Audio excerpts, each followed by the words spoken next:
You've been outspoken first earlier on in saying there's room for reform at Harvard. You've been outspoken on that. Then when this letter came in, you said it is clearly beyond the scope of the law, inappropriate. As you suggest, now it appears maybe it was a mistake, it was a negotiating position. Let me ask you, from your point of view, do you think there's room for compromise here at this point?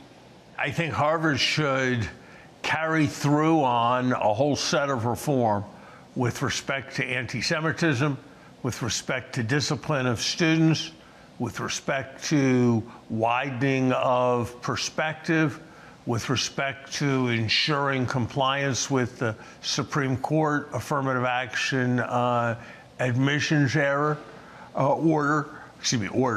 I think there is substantial need for Harvard to reform, and I think the government should recognize that and keep the regular flow of funding going when Harvard does move on reform.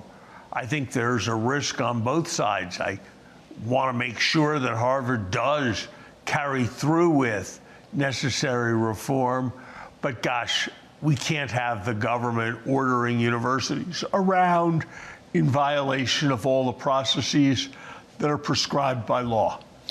That's a really important point. It's Harvard, but it's not only Harvard.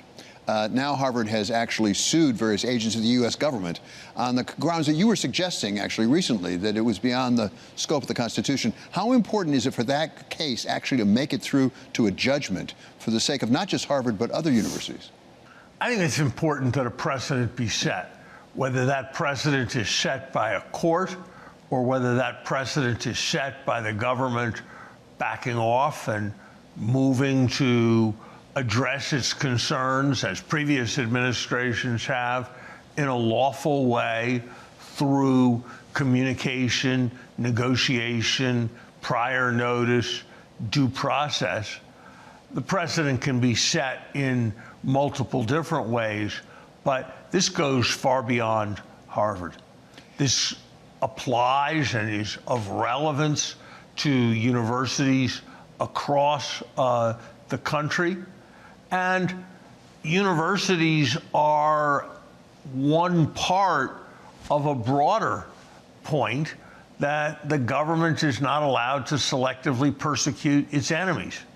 And what happens in universities is going to bear on what happens to law firms, is going to bear on what happens to companies, is going to bear on what happens to specific teachers and specific schools.